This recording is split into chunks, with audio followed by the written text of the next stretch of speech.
All right then, thank you very much everyone for joining. My name's Ollie. I founded a business called Green Tape last year, having done a 5 or 6 year stint at Deliveroo.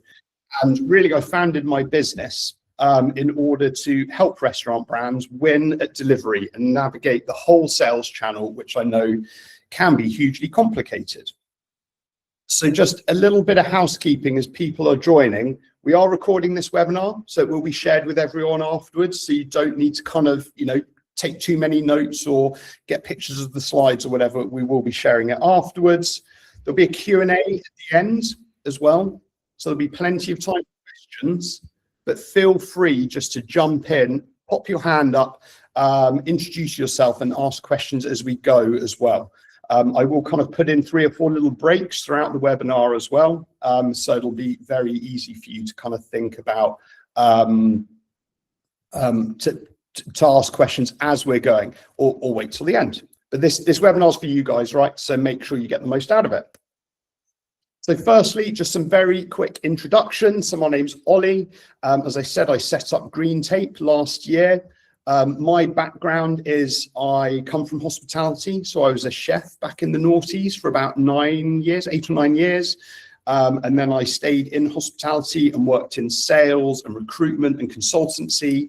And then in 2020, found myself at Deliveroo, where I worked in the national accounts team. So I managed any brand who had kind of 100 or more restaurants. So I looked after brands like Five Guys and Burger King and Itsu and Costa during that crazy COVID period. So I did that for 2 or 3 years. And then I moved into a central strategy role where I looked at Deliveroo's kind of biggest problems, where with a kind of 1 to 3 year time horizon, just trying to make the app a bit better in the long term. And also did a year in product as well, where I worked directly with restaurant engineers to make the app a little bit better. And I've got 2 friends joining me today to help me out in this webinar who are going to share their experiences. So I'm going to hand to Rory, who's going to introduce himself. Thanks, Ollie. Nice to meet everyone. Yeah, I mean, as Ollie said, I've met Ollie through his time at Deliveroo, where he was our account manager for a number of years and helped drive our success on the Deliveroo platform, as well as just help give us the best possible practice for delivery across platforms. So yeah, I've been with Five Guys for 7 years. I've been in the F&B sector for too many years to count, but also included stints at Cafe Nero and just at independent coffee stores before then. But yeah, really looking forward to chatting through delivery with you guys today. And yeah, passing over to Ollie. You put the wrong. Promoted yourself to a founder there. I didn't change Ariel's name. Sorry, Ariel. Do you want to go? Yeah, I will happily go. Hi, my name's Ariel. I one of the 2 directors of a Bristol business called Biblos. Been around for 15 years in the food and drink. We kind of specialize in Middle Eastern meets Caribbean. Been on Deliveroo platform since they basically launched in the UK, and I met Ollie through my account manager when she left and was looking to impart some extra, behind the scenes information. And Ollie's been helping us achieve and further our goals within that space. So I'm very happy to talk about our insights and successes from that. Thanks, Ariel. Thanks, Rory. Let's get into it. So just a little bit of context on the delivery market right now. Delivery was only worth about 7 billion a year pre-COVID, and it almost doubled in size in 2020 when COVID hit and got to almost 12 billion. Sorry, that's just in the UK and Ireland. And I think a lot of the naysayers at the time were saying delivery is going to fall off a cliff as soon as COVID's over. And those of us on the inside could see the consumer behavior anyway pre-COVID, and COVID just accelerated that. And we knew it was going to stay afterwards, which is why all the big aggregators continued investing hard kind of around this period. and grew kind of single digit after COVID, on average about 3% a year. And that's predicted to continue. You know, Luminar are saying it's going to be another 3% until about 2028. So this channel is here and it's here to stay, and it is in growth, which is pretty interesting given, you know, a lot of the other sales channels that are available to us as restaurateurs are in decline right now, or certainly it's harder to find the growth. I actually think some of these growth estimates are quite low and quite conservative, given the huge amount of investment that's going on at the moment within delivery aggregators. So DoorDash came in and bought Deliveroo last year, and Prosus came in and bought Just Eat. And that means a couple of things. It means that these aggregators now got much deeper pockets to go head to head with each other, and they're going to be looking to steal each other's market share, but also, and probably more interestingly for us, is to grow the whole category. They can't just keep trading sales left and right between each other. They actually need to get more people ordering more often, and that's where the growth is going to come from. So that's really exciting now that Deliveroo and Just Eat have got all this investment, and Uber, who in the past have always had deep pockets and have invested hard, are going to need to maintain that in order to keep up as Deliveroo and Just Eat kind of increase their investment levels. So it's quite an exciting time in the delivery market 2026, because I think there's going to be a lot of change. But delivery is wildly complicated, right? It's a four-sided marketplace. So we all come from restaurants, and that's kind of our world and our most important thing. But actually the delivery ecosystem is four-sided. You know, restaurants are critical. Customers, clearly, you know, we wouldn't have a business without customers. We need riders as well. Without riders, I know they're quite hard work a lot of the time, but we do need them to get the food into customers' front doors, and we need the aggregators as well. So actually, whenever I think about delivery, I think about anything that we're doing, how does it impact all four sides of the marketplace? Because there is no use in kind of one side winning. All four sides need to win at the same time in order for the ecosystem to work effectively. So for restaurants, when I think about the most successful restaurants out there and the restaurant brands who do delivery, I think about the four key pillars of delivery success. And I break everything down into this. So, and I'm going to go into a whole bunch of detail on this. So are we driving on the left-hand side enough traffic to our menus? You know, you open the apps in the middle of London on a Friday night, and there's about 4,000 restaurants live. You know, there's an awful lot of noise there. How on earth do you get a customer to actually open your menu page? Before you even consider them ordering from you, how do you get them just to open your page? And then secondly, once they land there, how do you actually get them to add food to their baskets and check out? That's a science in itself. And once they've ordered once from you, how do you retain them? You know, we know it is much cheaper to sell to existing customers than it is to go out there and acquire new customers. So how do we give those existing customers the very best experience we can so they come back again and again and order from us frequently? And lastly, how do we do all of this profitably? You know, we can chuck a lot of money and resource at those first three problems, but we still need to make a few pennies at the end of the day. Otherwise, there's not much point. So let's look at the four pillars one by one, and I'm going to deep dive into kind of one topic within each of them. So the first thing on traffic is, are you set up for success? You know, have you done your admin in the background to make sure that you are always available and customers can actually click on you? Are you capturing the demand that is already on the delivery aggregators? So if I'm a customer browsing for my lunch today, are you showing up, and am I likely to click on you or not? And also, you're generating demand. So a lot of this comes from your existing customers. So you're pushing people into your delivery channel to order from you. So then within setup, and the items in bold, I'm going to deep dive into. But just, I mean, it sounds silly, but are you set up for success in that your Wi-Fi is strong and dedicated for your delivery tablets? You know, it's not linked to your guest Wi-Fi, which could crash when you've got 100 customers in store and you just don't have the bandwidth. So are you always available and connected to the internet, which means customers on Deliveroo, Uber, and Just Eat can actually see you? Are you open when you're supposed to be? Again, sounds silly, but are you opening either when your in-store opens or ideally just before, so orders can start coming in just before you open, ready for collection as you open? Do you have pickup enabled? You know, some customers like to order on their phones from Deliveroo, Uber, Just Eat, and then actually walk to the store and pick it up themselves.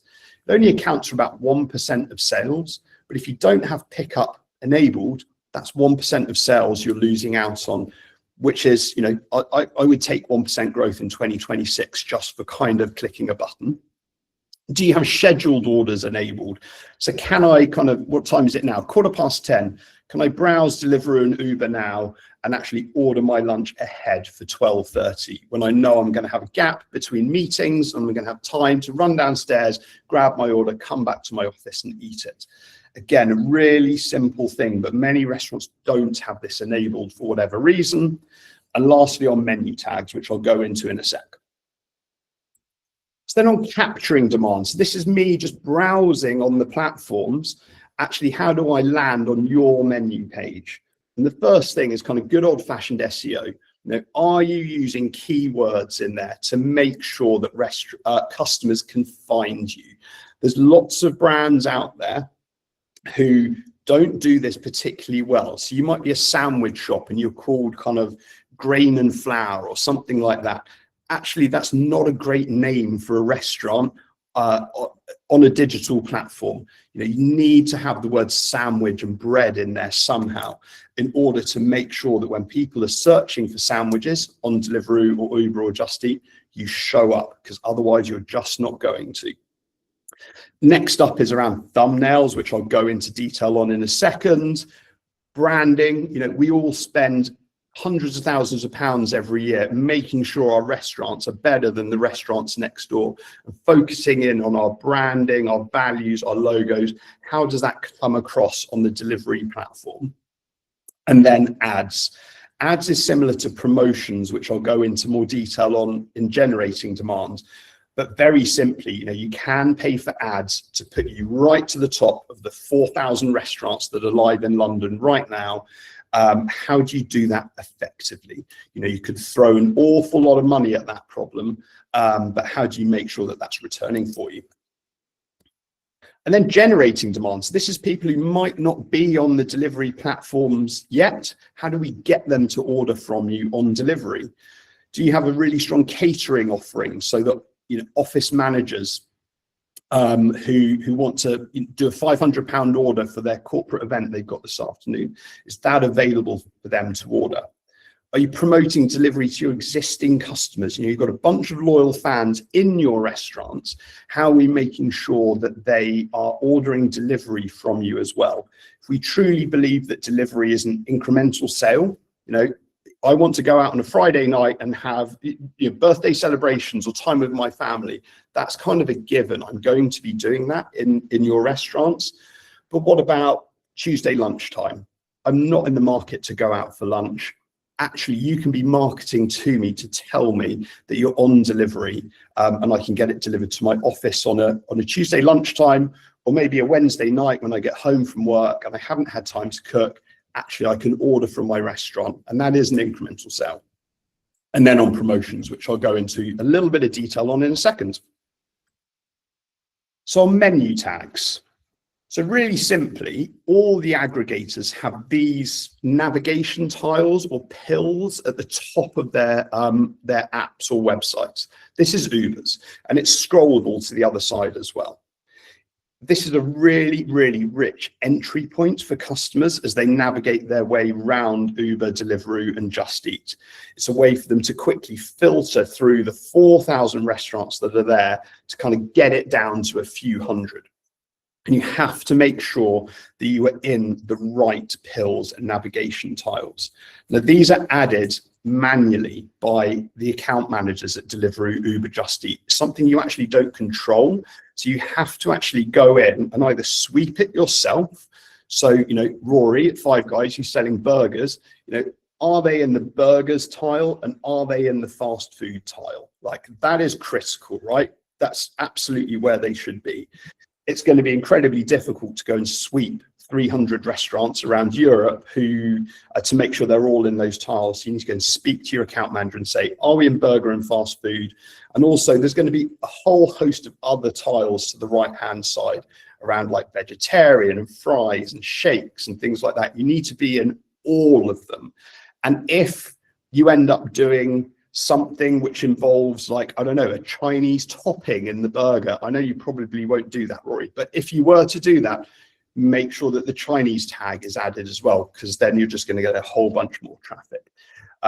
It's a really simple way to make sure you're showing up where your customers want to find you. Yeah, just another one as well. Some restaurants have, if you have different offerings, is making sure that you have the right tags for that restaurant. For example, some Five Guys, we trialing halal meat in some of those stores. So, for example, those stores we would put under the halal tag for those geographies. But you know, for other stores that aren't halal, we would make sure that we're using. Because I think depending on the aggregator, there are a limit in the number of tags that you can put on. So then we would maybe use that tag for something else, you know, on other restaurants. So for example, milkshakes, which we class as desserts, just to make sure that we show up in those menus as well. Yeah, and really important to remember, like, this stuff is free, right? This isn't us paying to be in ads or paying to be at the top. So this is just all kind of organic search, just making sure we're showing up where our potential customers are. So, you know, this doesn't cost a penny and is worth doing, which is why it's in the setup phase.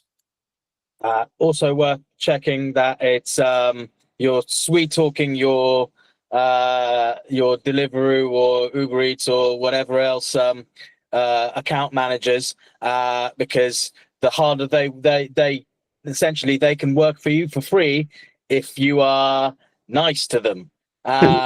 So well worthwhile remembering to be nice to them, because they will have your back. A big business, small business, you know, people work with people. So if it costs nothing to be nice, and you will get a lot more out of it, because, you know, you'll get, you know, adjacent tags and other things which you're not 100% in, but the more the merrier. I think that's a really good point. You know, coming from an aggregator, you know, I probably had 50% of my partners who were very engaged and were open and honest, and might be tough, but, you know, you'd have good conversations. There were the other 50% of clients who were quite combative, and just very them and us, and saw Deliveroo, Uber, Just Eat as kind of the necessary evil.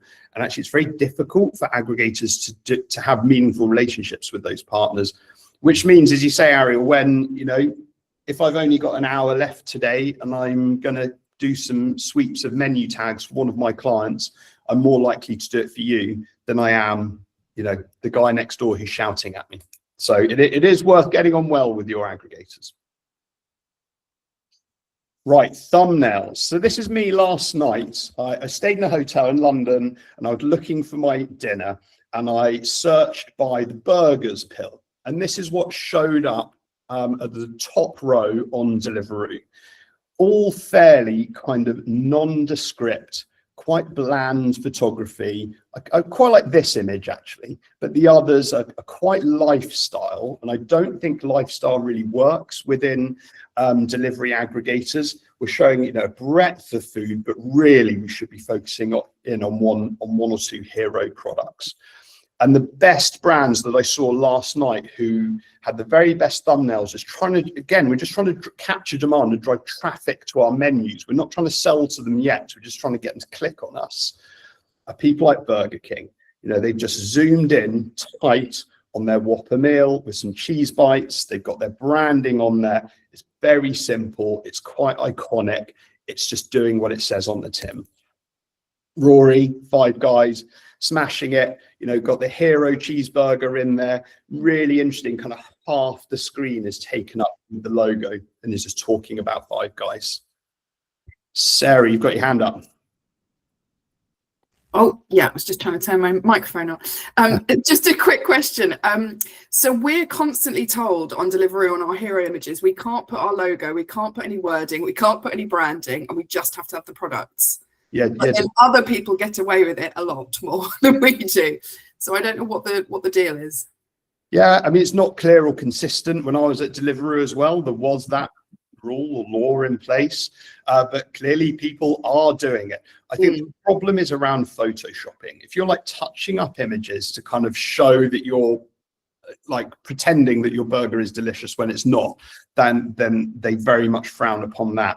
But you know, clearly Rory at Five Guys, the team at Burger King are doing it. So yes, you control your hero image, right? You can load that yourself through the Deliveroo Uber hubs or through your middleware providers. I would just go and do it because there are hundreds of restaurants doing it. I know, and this is the argument we always have, because we upload it every time, it gets rejected every single time. Whenever we put a logo on, whenever we put any text on, we're just told, no, you can't do it. And I always say the excuse, but everybody else is doing it. But no, for some reason, we're not allowed to. I'll give you a shout afterwards and we can chat. Yeah. Amazing. I would say, Sarah, we used to have that same argument, and we did push quite hard to have it on. Yeah. I think sometimes the quality of the images as well, so you often get pixelation because they are very low res images, so making sure that you can reduce that would help, which I think is a bit tricky with the kind of the fine text of the sushi shop logo. But sometimes it can be, that is more the issue than the fact that it's text. So I know we had lots of issues with that in the past, and once we got the cleanest possible image, we kind of got away with it. Okay. Certainly now with HFSS coming in, I think the rules will possibly need to relax a little bit on that, because certainly if aggregators want to earn money on promoted placement, some images, maybe not necessarily sushi shop, but certainly images are going to be harder to promote. So I think logos are going to become more prominent on platforms in the future. Yeah. Okay. Thank you. Yeah, and just a few more examples. We've got Manor down at the bottom. I quite like their use of color in the background. I think that's interesting, kind of makes it pop out when you're scrolling through and just stops the scroll. Bleaker, I like their image. I don't love the background because I just think it's a bit distracting. You know, they're trying to talk about fries and milkshakes, but that's just me personally. But the burger looks delicious. And then Thunderbird's an interesting one, obviously fried chicken. The burger looks delicious. The background's great, but they haven't quite thought about like the negative space there. So where Deliveroo have overlaid some messaging around discounting, actually it's cut their logo off. So always thinking about your branding and hero image and where each aggregator puts bits of writing and making sure that you avoid it if you can, because this just looks a bit weird, and actually it would be quite simple to kind of put the logo at the bottom instead. But you need to do that by aggregator, because aggregators all do it differently, which is slightly frustrating. Cool. So let's go on to the next one around promotions. So again, this is me last night logging into the platform, and these are the first 2 rows that I see on the Deliveroo app. Again, 3,000 or 4,000 restaurants live. But these restaurants are all offering me promotions, 20% off, free items, meal deals, bog offs. Now, this could very, very, very quickly become a huge race to the bottom. And everyone's just competing against each other. And if it's not 20% off, it's 30% off. It's not 30, it's 40. And suddenly we're just giving the food away for free. You know, I've seen one aggregator funding their own promotions for 80% off. And that's the aggregator doing it because they're just trying to buy market share. And I just think it's wildly dangerous to be discounting at that level. I'm not a discount fan unless it's done strategically. So, you know, back in the day, brands would just have 20% off, £20 baskets all day, every day. And I just don't think that works, or it was not a smart use of money. But if you invest strategically and start thinking about kind of why you're spending, so if you don't have enough customers ordering from you, just promoting to new customers to try and get them to order from you once, if you trust that you're going to give them a great customer experience, hopefully you're going to acquire a certain percentage of them to order from you again and again at full price. Or if you've got plenty of customers, actually trying to grow how often they order, and just getting them to order once or twice more per year is huge. So how can you actually promote towards your existing customer base who are already ordering from you within the apps? Or kind of aligned with your internal business strategy around specific cohorts of customers. So are you going after students during Freshers Week if you're in a big university town? Are you going after families because kind of that's your demographic and you really want to be focusing on them early evening when they're ordering? Do you want to go after kind of loyal customers? That might be through your own kind of loyalty integrations or through knowing how often they order from you on Deliveroo, Uber, Just Eat. Or really simply, do you want to sweat your assets a little bit more? Do you know that your restaurants are quiet between 3 and 5, Monday to Friday afternoon, but you've still got a chef there, you've still got the fryers on, you've still got the lights on, actually funneling some more sales to that chef at those kind of off-peak times can be hugely profitable for you because they're not doing very much anyway. So it can be a good time to discount, even though there will be fewer people on the platform.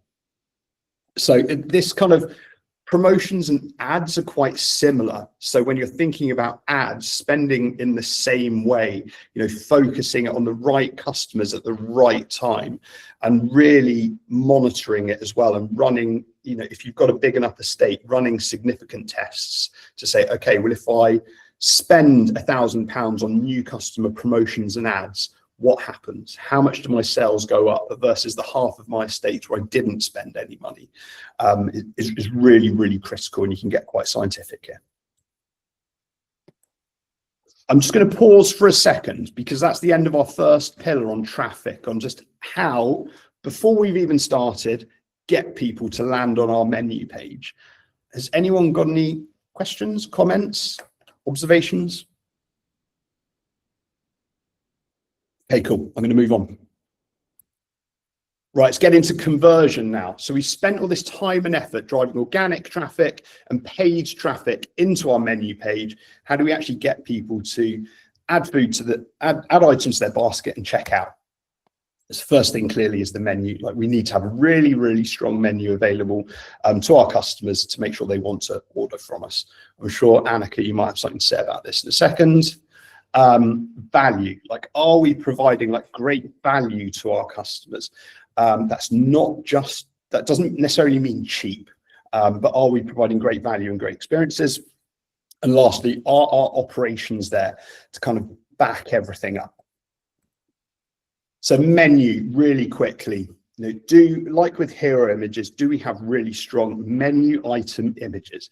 Now, clearly, this isn't something we're really used to doing. Back in the day, the rule was if to go to a restaurant which had food photography on it was a bit of a no-no, right? You just didn't do that 10, 20 years ago. But now it is so critical to have really good professional shots of your food, and it is worth paying a professional to do it. Are you describing your items really well? You can lean into SEO here as well. If you're not able to use it elsewhere on your menu, within the menu items, start using those keywords to drive even more traffic. But we want customers to know what they're ordering. It's quite a big risk them ordering from you, especially if it's their first time, because they can't ask the waiter or the server what's in the dish. So we need to be really descriptive and tell them exactly what they're getting. We need to be really strong on allergens as well to make sure we're catering to our customers with dietary requirements. And then I'm going to go into a bit of detail about timed menus as well and owning different occasions. And on value, so clearly pricing is a really important part of providing good value, but pricing doesn't mean cheap. It just means, are you pricing competitively versus where you sit in the market? So how does your pricing compare to your in-store prices? If people are used to paying £10 for your pizza in store, and then you're charging £15 on delivery, that's probably going to be quite a hard circle to square. So really important that you think about your pricing, but also look at your competitor set as well. You know, what are other pizza brands charging for that £10 pizza, and making sure you're kind of aligned to that as much as possible, and thinking about it through a consumer lens, not through kind of a company and profit lens. So thinking about it consumer first, okay, this is what I think I can sell this pizza for, and then thinking about the finances, like can you actually afford to sell it for that much? Bundling is really critical as well for like driving value through the platforms, and it's something we're not brilliant at as a sector, because we don't do that much bundling in store. We tend to just, you know, sell a la carte, but bundling items together is really critical, and leaning into occasions as well and owning specific moments. So this might be you want to own the lunch occasion, and for that you might need to kind of lower your prices or change your offering, or you might want to lean into treat night. So that can be an occasion where you can provide great value, but it can be expensive, right? You can have a £60 set menu for two, but it's a treat night or a date night. So you can own those occasions as well by providing fantastic experiences. Just adding one little thing with the bundling thing, you can also add extra, especially if you're putting several items together to create a lunch. You might not want them to be your full size items, so you might consider adding an extra items like a small fries as opposed to like your Lego large fries, because to be honest, bundling huge things and actually getting too much, especially in occasions like lunchtime, might be counterproductive.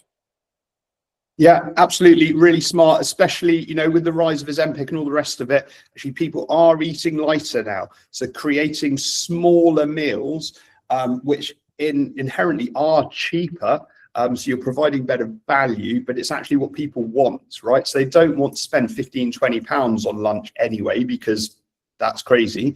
So how do you spend sort of £8 to £12 on lunch, and how do you create that offer that is enough food for people to order, but obviously works for you commercially as well? You know, I think just discounting down from 15 down to 10 is quite lazy, but actually creating the right offer at the right time is the best thing to do.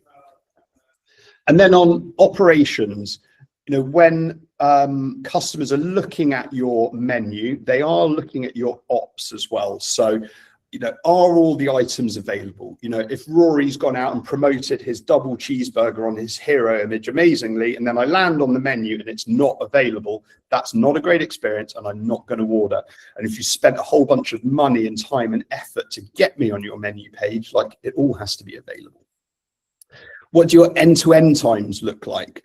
You know, customers want food really in about 30 minutes. They'll be a little bit more lenient on a Friday and Saturday night when they know it's busy or if it's raining, but really you need to have your end-to-end times as low as possible, which means cooking the food as fast as you can and then handing it over to the riders as fast as you can as well. That's a key driver. And if I've got two burger restaurants and one says 25 minutes and one says 55 minutes, I'm far more likely to order from the 25-minute restaurant. Even if it's not my preferred restaurant, I might just order from them because I just need to feed the kids and kind of move on with my night. And then on app ratings, which we'll go into a bit of detail on. So let's look at timed menus quickly. So these are two really good examples of brands who are really successful in the evenings and are selling a lot of food, but actually they've identified that they want to be growing at lunchtime because they're under indexing. That might be on delivery, but it might also be in store. So they might be quite quiet and they've got some excess capacity to take up. So they've created their own lunch bowls and lunch boxes. You know, this one here for £8.95. I think this one is £9.95. So kind of around that £10 mark, kind of whatever works for them. It can be more expensive, it can be cheaper, just whatever works.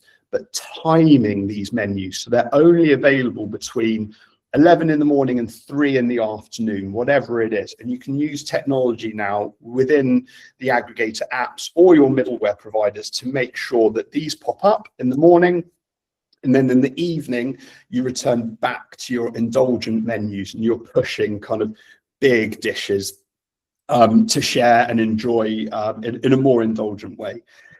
It doesn't necessarily mean you have to create new menus like these guys have. It might just be that you are promoting your lighter lunch menu at lunchtime. So you might have a couple of items on your menu, like wraps and salad bowls and things like that, which maybe you bury in your menu because they're not that popular in the evenings. But actually at lunchtime, you can just time it to pop up front and center. So when people land on your menu, they say, brilliant, here's like a great lighter lunch, which is slightly better value. I don't have to scroll through, the big, half chickens and 2 sides to find my lighter lunch. Really smart way of just menu engineering your way through the day parts. Then on bundles. Bundles is a critical part of delivery, I think, because the menus are quite difficult to navigate on delivery. They're long, they're kind of single line. Imagine if you printed out your delivery menu, it would be like as tall as your building. So kind of having meal deals at the top is really critical. They don't need to be discounted massively. Bundling can just be bundling items together to sell rather than saying, hey, this is 50% off. Dishoom do it beautifully. Just very simple, a meal for 1, a meal for 2, a meal for 4, and they've got their big hitters in there, their top sellers. Burger King do it really well as well. They're just leaning into what sells well in store, and they've got their classic bundles for 1 and 2, but really interestingly, they do kind of like a value one for somebody who's got like a smaller appetite or a smaller budget for around the £10 mark. And then they've got a slightly more expensive one for £15. And they do the same in the meals for 2. So they've got a cheaper one here for sort of £15.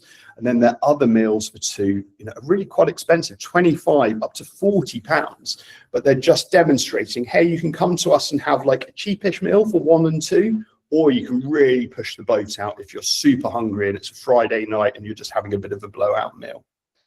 And then they've got a similar thing down here for larger parties at 3 and 4. So I think bundling has a whole host of benefits.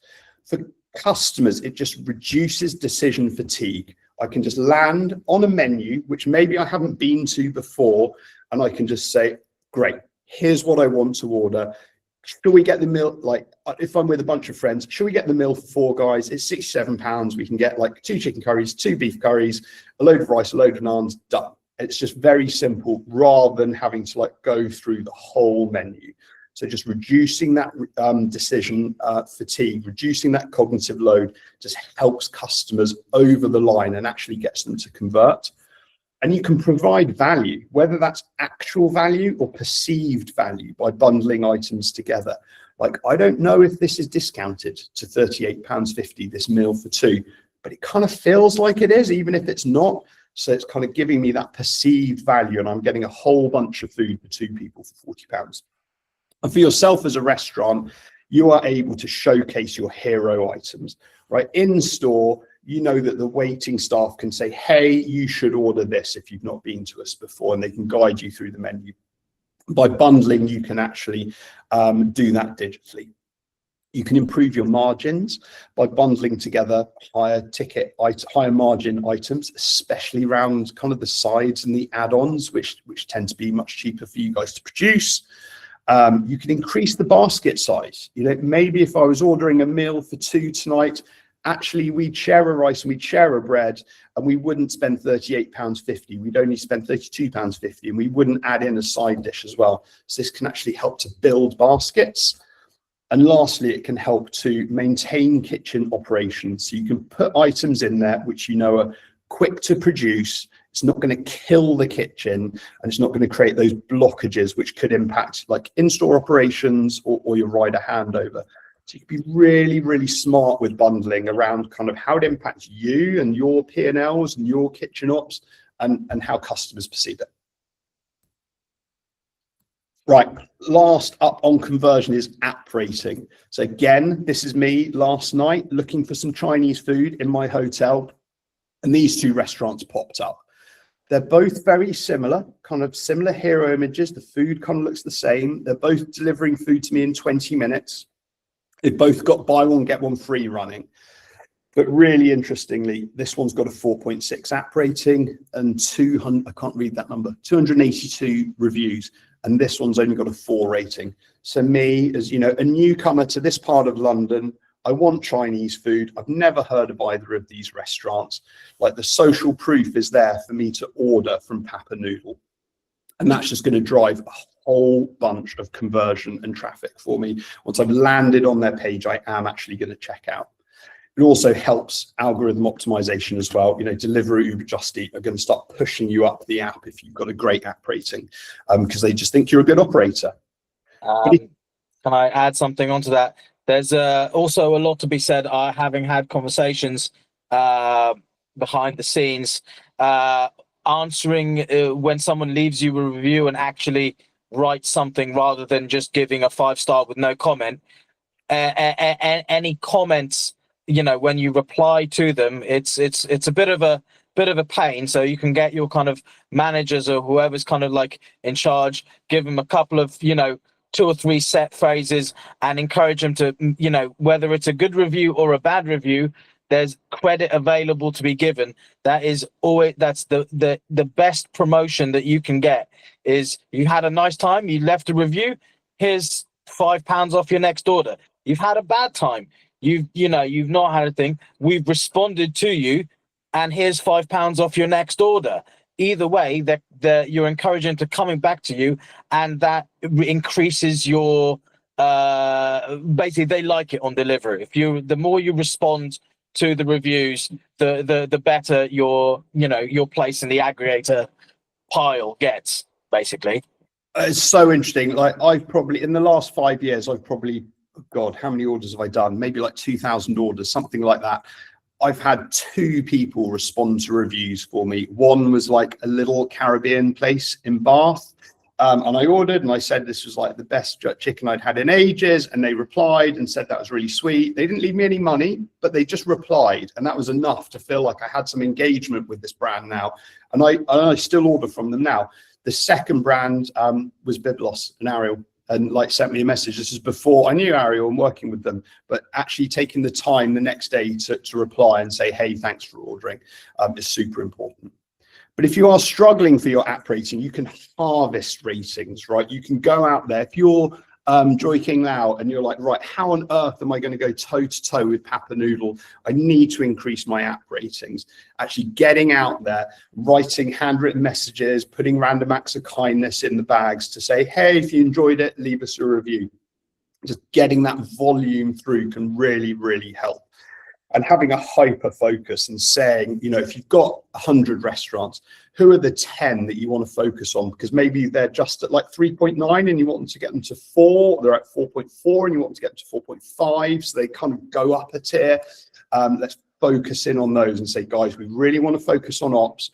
We really want to focus on some handwritten messages, and we want to get the food out like hot, fresh and tasty. Like, let's go, because we know that increasing app rating to 4 to 4.5 or 6 is going to be hugely beneficial for traffic and conversion. Cool. That's it on conversion. I'll pause for 2 seconds. Anyone got any questions? Okay, good. We're going to move on. Right, retention. There's only 2 pillars here. So we've got people onto our menu page. We've got them to order from us. How do we get them to order from us again and again? So having fantastic logistics, like making sure we are providing the best possible service that we can and giving them the very best customer experiences so they come back to us again and again and again, hopefully without having to discount or pay for ads. You know, they're just going to land on the platform. They're going to type in our restaurant name and go straight to us and order, and not even consider everyone else who's doing buy one, get one frees and 50% offs. So from a logistics point of view, packaging, we'll go into that in a second. Test orders, you know, are you actually ordering from your own restaurants and going through like the menu flow and how that works? It's arriving to you, and how does the packaging look and feel? Was everything there?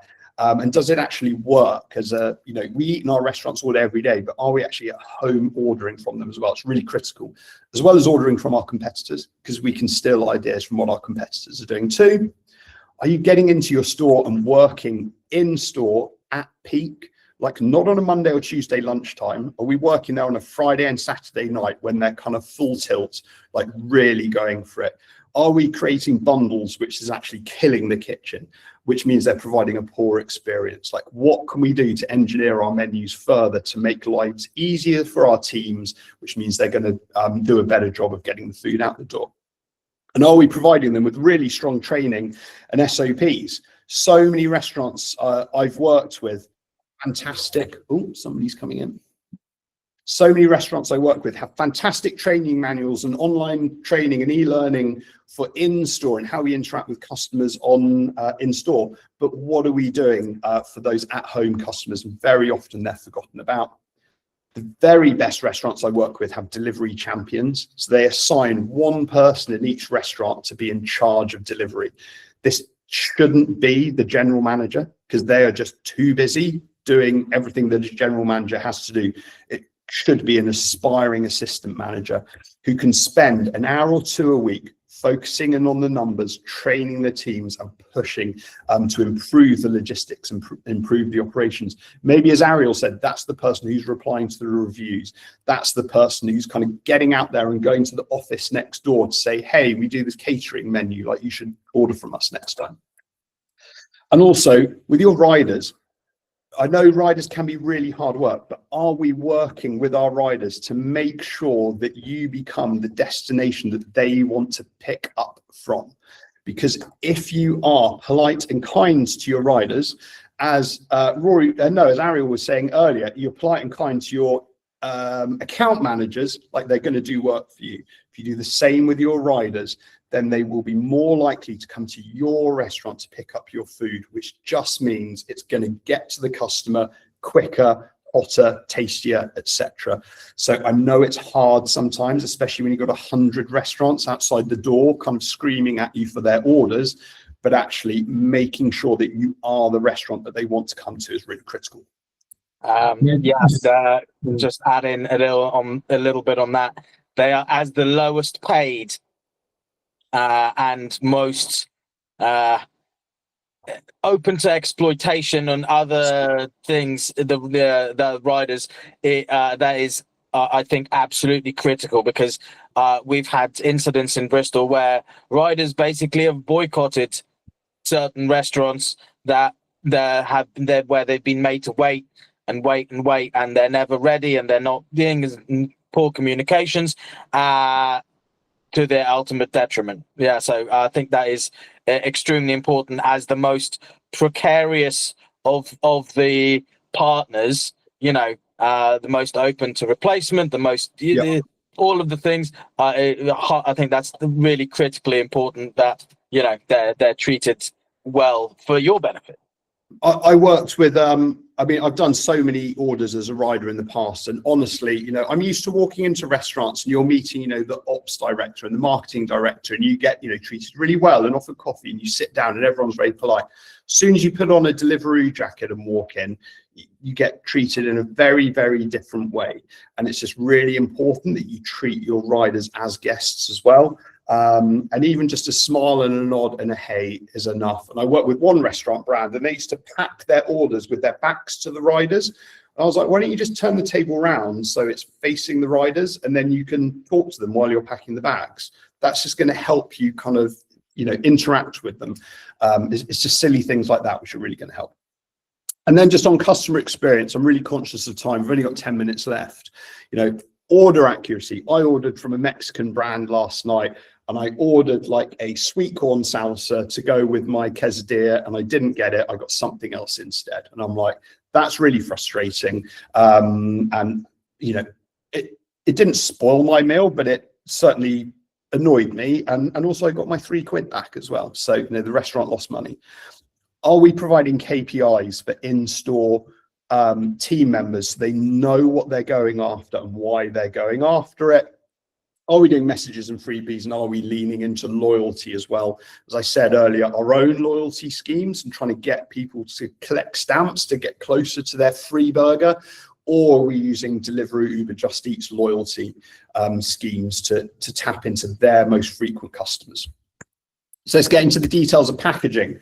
So here's a couple of orders I've done recently from reasonably big brands where the packaging is very, very nondescript. They could have just bought it from anywhere, and that's how they delivered it to me in a plain white plastic bag or a brown paper bag. Bearing in mind, I'm paying a premium to order from pretty good restaurants. And then I order from Burgerism up in Manchester, and their boxes are beautiful. Their chip boxes are well designed. They've got holes in there to let the steam out for the fries. They've got branded napkins. They've got a couple of fruit salads in there like they would do when you get your bill in store. Just like a really nice experience, and turning like the transactional, which is this side, which is burger and fries, which might be delicious, into actually something which is a bit more emotional. Even Joe and the Juice, like a really simple tunacado sandwich, which could just arrive any which way. Actually, they've designed these fantastic boxes, which they use in store as well. But again, I'm sat at my desk, I'm at work, and actually I'm having a much better experience than just getting, a soggy sandwich. I just think it's quite a simple thing to do. It's quite expensive to kind of sort out your packaging, but these are the brands that kind of stand out and provide fantastic experiences that make me think, I'm going to order from Burgerism and Joe and the Juice again. These guys, not so much.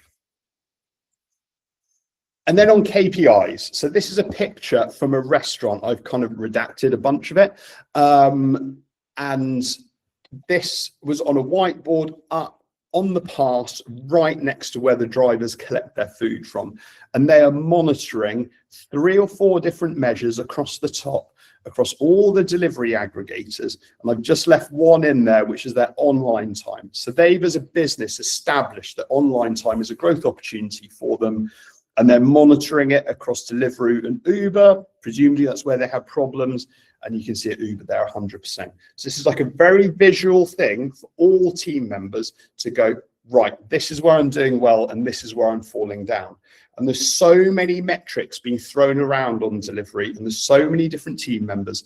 Actually just focusing on 3 or 4 is critical, and telling them why, whether it's sales or accuracy or rider wait time or cancellations, whatever your things are that you think you need to be focusing on, let's measure it kind of at a company level, clearly, but also kind of at a really hyper local level, restaurant by restaurant, and your delivery champion should be filling this out every morning when they come into work.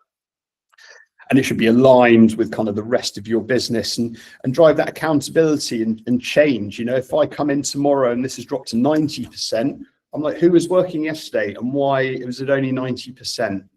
People are going to get competitive with each other. Really simple way of driving growth. I'm going to skip through questions and keep going. Profit. Right. Firstly, do you have a strategy? Like, what is your plan? What do you actually want to achieve next year or this year? Is wildly important when you're thinking about profit. And so many businesses don't think about that and set themselves business goals. And how are you going to drive improved revenue streams? So when I think about strategy, we'll talk about internal strategies for our businesses, but I also think about how we're engaging aggregators, how we're reporting everything, how we're talking to riders and thinking about changing that dynamic, how we're thinking about customers. Are we talking to our customers about what they want, why they order from us, why they don't order from us, why they eat in store but don't order delivery, why they order delivery but don't eat in store? Kind of all these sorts of things is worth, we've got 101 customers, let's chat to them. And also, what does our tech stack look like? Are we kind of setting our teams up for success? And then on revenue streams, are we upselling really well and appropriately? We're not just trying to get hundreds and hundreds of pounds out of every customer, but can we get an extra 50p? Can we get an extra £1? What McDonald's called cheeseburger chasers, right? How do we get everyone to order a £1.50 cheeseburger? It's just going to increase our profitability tenfold. Are we working with FMCG partners to make sure that we're getting the most out of them? They often have very deep pockets, and they will happily run a promotion with you if you are willing to put a can of Coke on your hero image, for example. Bounce back offers we'll talk about. Refunds and remakes. There's customers claiming refunds all the time. How are you verifying those and getting the money back if you don't think it was your fault? Remakes is a cost line where you're having to remake food because riders are taking too long to show up. And then very lastly is first party delivery. Once you've mastered everything with third-party delivery and used the aggregators, and kind of squeezed every last drop of juice out of that sales channel, how can you actually go on to do it yourself? So let's look at kind of internal strategies. And this is just like a made up joint business plan. But are you sitting down once a year and saying, right, what do I want to achieve next year? And you might want to say, I want to increase my sales from £10 million to £12 million. I'm looking for 20% growth in delivery. That can be your overlying objective. And then what are the 3 to 5 things within that you're going to do? So I'm going to spend more wisely on ads. I'm going to improve my customer experience by getting my average app rating up to whatever, and I'm going to reduce the number of missing items in my orders. Those are like the 3 key goals you're going to do to roll up to your objective of growing by 20%. Have we kind of written that down on paper and shared it across the business, assigned owners to everything, so we're constantly reviewing it kind of daily, weekly, monthly, and we're driving towards that goal, getting to 20% growth through these 3 or 4 things? I think it's a kind of cumbersome exercise because you need to sit down for a day and think about it, but just really focuses the mind for the next 12 months. And then bounce back offers. There's a lot of talk about delivery being cannibalizing in-store sales. Like, personally, I don't agree with that. I think most sales are incremental. There'll be a few which are cannibalizing, but generally they're not. But if you're sending out hundreds and thousands of bags every week from your brand, you should be trying to get these customers to come back in store and actually have the full experience. So this is an order I did a couple of weeks ago with Hot Vietnamese, and they had a 50% off voucher in my bag, which I haven't used yet, but I will. And then this is Dishoom. I was at a friend's house in Oxford a couple of weeks ago, and he had this pinned to his notice board in their kitchen. So he'd ordered, I think it's Permit Rooms in Oxford, actually. He'd ordered from them. He's never been to the restaurant, and they dropped this really lovely £10 voucher into his bag. And he's got it pinned to his notice board. It's right next to his kitchen door. He sees it every day. I saw it. Thanks, Annika. And yeah, just a really great reminder for them to go back into Dishoom or Permit Rooms and actually try it out in real life. Cool. That's it, guys. There's no more. I just wanted to kind of land on this final page around, how critical it is to drive traffic, cut through the noise, and get people to land on your page, actually order from you, provide great experiences so they order from you again, and do it all profitably. Yes, Christina. Conscious of time, so I'll keep it quick. How do you balance the spend you have on paid ads with promos? Because I know cutting through the noise on app, when people are going to say deep on promo, you kind of have to match that. But on the flip side, you also have to increase ad spend to get that visibility. Do you have any words of wisdom on finding that balance? It's really hard, and there is no one size fits all that says you should spend 10% on ads and 90% on promotions. It's really about testing it. And if you've got a big enough estate, saying, okay, well, if I spend £1,000 on ads this week, what happens? If I do £1,000 on promotions next week, what happens? If I do 500 and 500 the following week, what happens? And doing it kind of really scientifically and trying to work out exactly where the sweet spot is. And there's a couple of schools of thought, right? You should advertise when you're promoting to really accelerate those promotions, or you do one or the other. It's very, very difficult, but yeah, testing is key. Okay, alrighty, thank you. Anyone else got any questions? I'm happy to stay on 5-10 more minutes if people have got more. Thanks, Jonathan. Cheers, Rory. Thank you. All right, thanks so much. All right. Thank you, everyone. Cheers. Cheers. Take care.